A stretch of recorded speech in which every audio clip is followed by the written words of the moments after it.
Tanse, good evening. I'm Cree Nation. Welcome to APTN National News. The Nisichawayasihk Cree Nation in northern Manitoba is calling on the province to put an end to a 12-year agreement on Manitoba Métis harvesting rights. The First Nation says the Métis have no claim to hunting rights on their traditional territory. Reporter Sierra Bettens has more. The limits of Métis harvesting rights are being tested and called into question by a First Nation in northern Manitoba. In a letter dated August 2nd, obtained by the Winnipeg Free Press, the Nisichawayasihk Cree Nation asked the province to terminate a 2012 harvesting agreement between the provincial government and the Manitoba Métis Federation. The First Nation argues Métis cannot exercise their harvesting rights on NCN's traditional land they say overlaps with the MMF's harvesting zone. The community, located over 800 kilometers from Winnipeg, is currently under partial evacuation due to wildfires. NCN Chief Angela Levasseur did not respond to APTN's interview request by airtime. Will Gooden, the MMF's Minister of Housing and Property Management, disagreed with the letter. Each other, and it's kind of sad that this has happened at this point when we need to be working together to show how Indigenous peoples, which includes Métis, that we are conservation minded, that we do want to protect the future. The 2012 application, referenced in the letter, establishes the zones where Red River Métis can exercise their harvesting rights in Manitoba. However, NCN says they weren't consulted before the agreement was put into force in 2012. The First Nation claims there is no historic Métis community at Nelson House in a manner that is consistent with the Pauli test. The Supreme Court case that informs the test is often used to determine the application of Métis rights. Gooden, however, questions the letter's interpretation of the test and definition of a community. Community is a word that's can be used in many different ways. Was there a Métis community in that area? Absolutely. Was there Métis, Red River Métis, who used the area to harvest? 100%. But at the end of the day, I think what we're going to be getting at is how there's not a hierarchy of rights in the Constitution. In a written statement to APTN, Jamie Moses, Minister of Economic Development, Trades and Natural Resources, said they are open to meeting with the NCN and the MMF and are looking at ways to address their concerns. Gooden says the MMF hopes to sit down with NCN and the province to chart a way forward. As of Monday, Chief Levasseur told the Winnipeg Free Press she'd not heard back from the province. Sierra Bettens, APTN National News, Winnipeg. Métis Nation Saskatchewan is calling on the provincial and federal governments to stop the Fission Uranium Corp PLS uranium mine from going forward. The mine is proposed for Patterson Lake, located almost 200 kilometers north of La Loche. The lake is significant to Métis for hunting, fishing, and trapping. MNS said in a press release that mineral exploration has already damaged the area, with Métis commercial fishing completely wiped out in Patterson Lake. Regional Director of MNS Northern Region 2, Leonard Montgrand, says they offered to collaborate with Fission, but the company rejected all efforts. MNS recently found out that the provincial government has approved an exploration program for Fission, which will use heavy machinery, have 100 drill holes made in the Patterson Lake, and create 45 kilometers of trail. Vice President Michelle Leclerc says if Métis rights under Section 35 are to be valued, governments must be willing to reject projects that harm Métis people. In a statement to APTN News, the CEO of Fission Uranium said their approach to the project includes a strong focus on environmental stewardship and building mutually beneficial relationships with Métis and First Nations.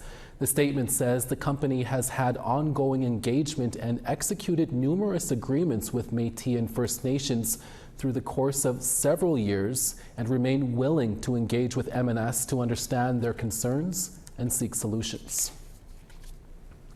The Prince Albert Grand Council and Peter Ballantyne Cree Nation are calling for immediate action and accountability after a wildfire caused a full evacuation of Sandy Bay. Chief Peter Beattie emphasized that the fire situation has been under close surveillance, and while earlier containment could have prevented the current crisis, the situation is now demanding a full evacuation of Sandy Bay community, which has a population of roughly 1,800 people. Chief Beattie is pushing for the immediate recruitment of hundreds of First Nation firefighters who have already been trained. The chief says the SPSA refused to hire First Nation firefighters, claiming it's too dangerous because they don't have the proper personal protective equipment.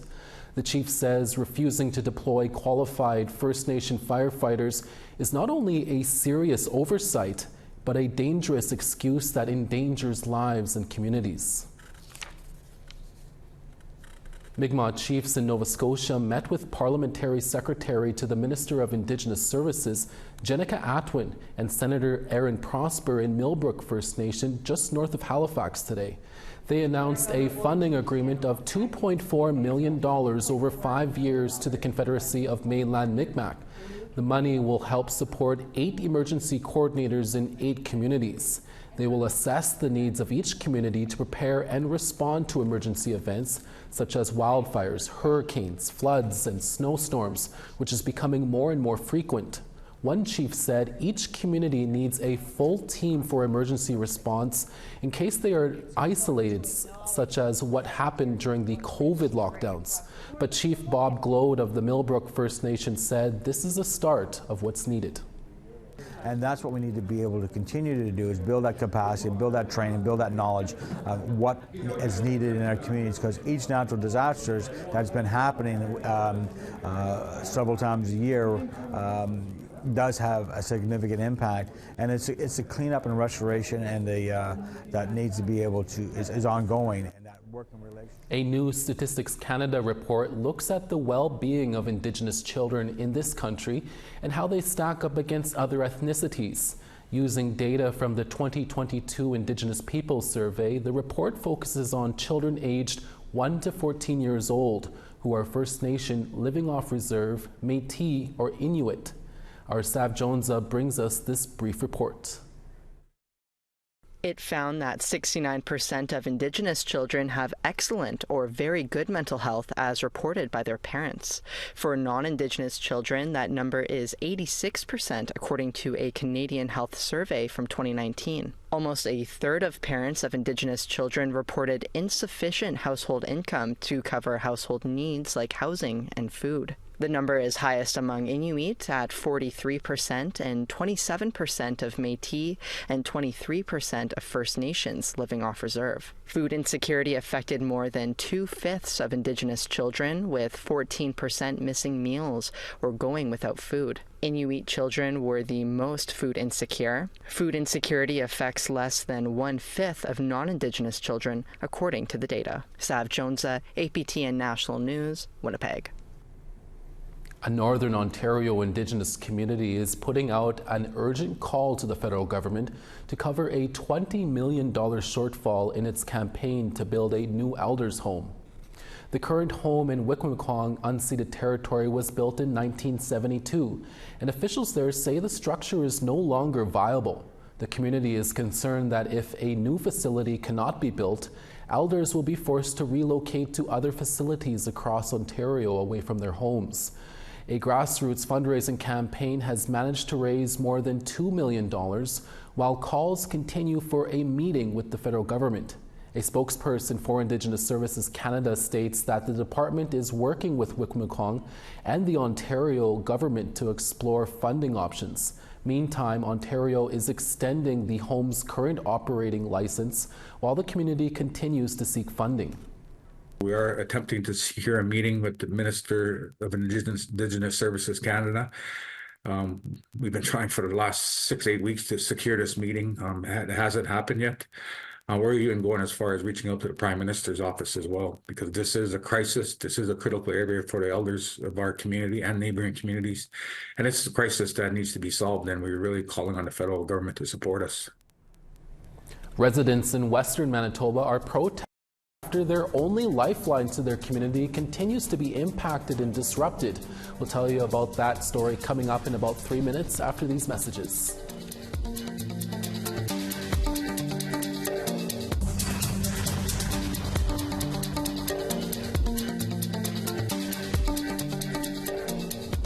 Welcome back.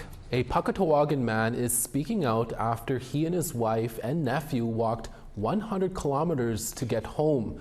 John Colomb and his family walked in the blistering heat for 2.5 days after their train ride home was cancelled at the last minute.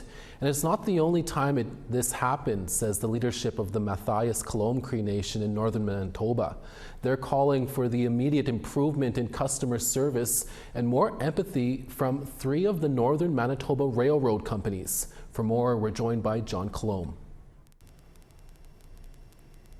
Thank you for joining us, John. Can you tell us what led up to you deciding that you would just walk home? I'd say it was brought on by the number of times that our train has been canceled in the past 4 or 5 years.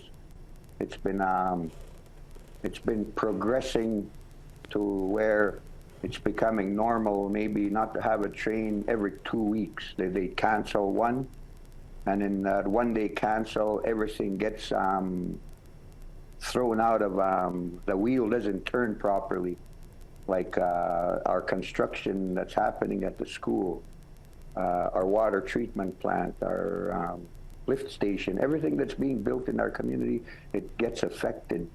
Not only that, children go hungry. There's families here that depend on that train. They have their groceries shipped to them through that train.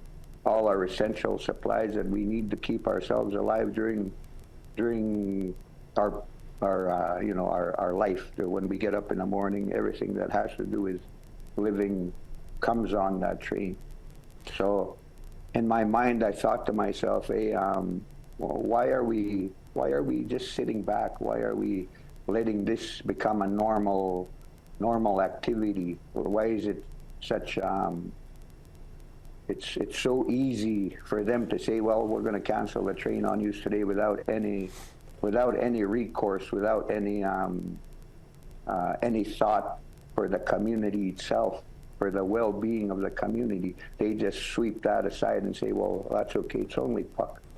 You know, it's that mindset that told me, well, here, John, you need to do something. Somebody's got to get up and say something. Somebody's got to try and show something to the outside world to see exactly how the railway company that operates our train treats our community.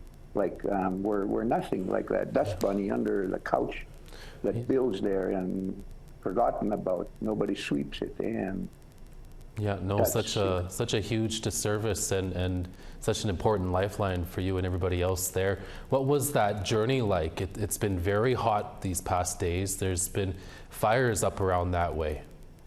Oh yeah. It was such a roller coaster ride in our mind. It was 1 minute we'd be way up here saying, okay, we can do this, 15 minutes later, we're suffering. Our feet are hurting. The heat is beating down on us. We're trying to keep hydrated using beaver pond water just to cool ourselves off. At one point during the second day, we ran out of water for about 4.5 hours or something like that. And my wife was dehydrating. My nephew was the first one to start throwing up. He started saying, I got a headache, I feel sick. And not long after that, my wife started feeling sick as well. And then I started feeling sick. I threw up in front of them. And I encouraged them, don't give up. Let's keep moving. If we sit here, this is where we're going to perish here if we don't keep moving. Let's find a cool spot to sit. The railroad crew is about 7-8 miles ahead of us here.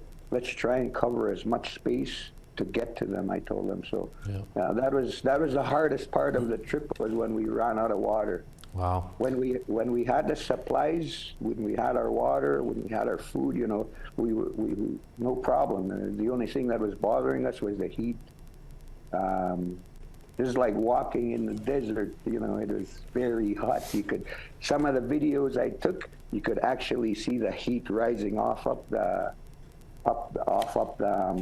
tracks. Yeah. You could just see it. You could just see it. No, I believe it. Nisichawayasihk Cree Nation Chief Gordy Bear laid out some of the concerns in a recent press release, including a lack of support for vulnerable passengers, a dismissive attitude to complaints are among them. What are some of your concerns with rail service in the area? You talked about it there. Was there anything else you wanted to add? I guess the other thing I'd like to add is the rail service going up north towards Lynn Lake is non-existent this year because of construction happening by Manitoba Hydro. They're fixing their dam or something. So they're not allowing my family and a few other families that access that side of our country to use the track. They're telling us that we can't be traveling on there because they're hauling stuff. And that to me is a direct attack on my rights as a First Nation person to be able to access my traditional lands, to do my harvesting, my medicine harvesting, my hunting, my berry picking, everything that a native, you know, does. You know, we're not allowed to do that because of the construction, because of HBR hauling equipment for Manitoba Hydro. We're totally cut off. Yeah. Well, we'll have to leave it there, John. We wish you all the best on your journey there, and thank you for chatting with us today. Okay, can I say something? I'd like to thank the ladies that came out to meet us.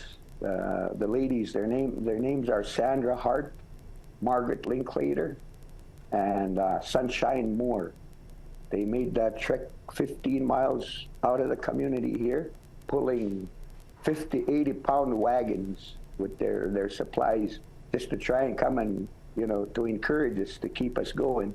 They also walked home into the community with us. And also my brother Roy Colomb and Leonard Hart for coming out there with quads to bring us supplies such as water, food, tent, blankets. You know, if it wasn't for them, we wouldn't have made our journey. And I want to make special mention to my nephew. They called him an 18-year-old nephew. His name is Wawatu Colomb. Good job, my nephew. A Native American professional is in Alberta sharing some of his tips and tricks for Indigenous youth. That story when we're back in less than 3 minutes. Stick around.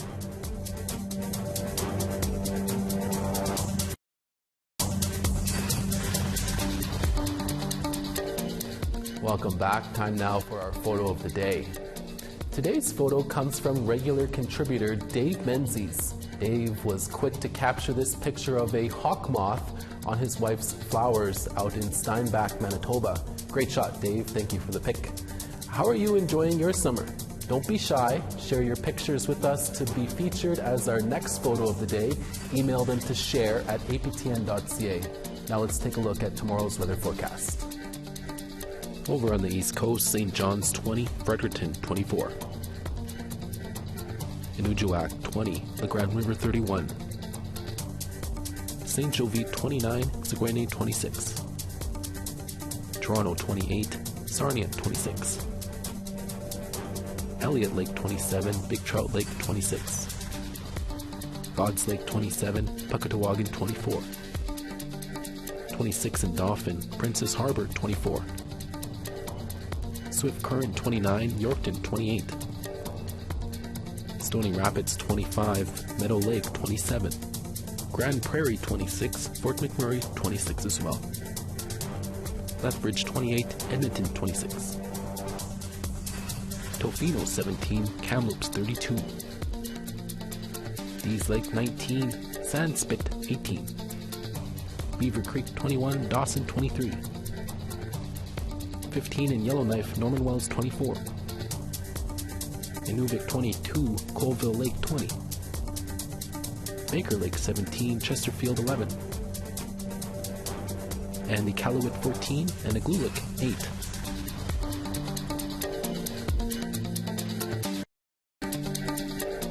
Native American professional golfer Noah Begay III admits he has had to go through a lot in life to get to where he is today.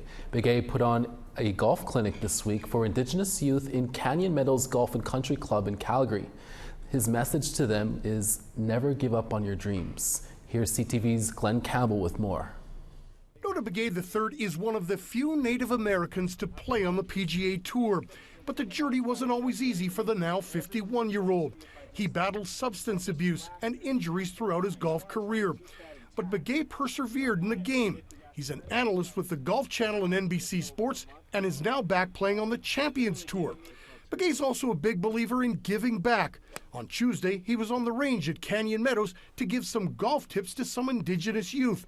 But his message isn't all about golf. It's more just sort of the telling of my story and being able to overcome the challenges in your life to pursue your dreams. I don't know what many of these kids want to do, but I know that they're facing a lot of difficulties on a day-to-day basis in their communities, and I just want to encourage them to keep the faith, work hard, and you never know what may come of it.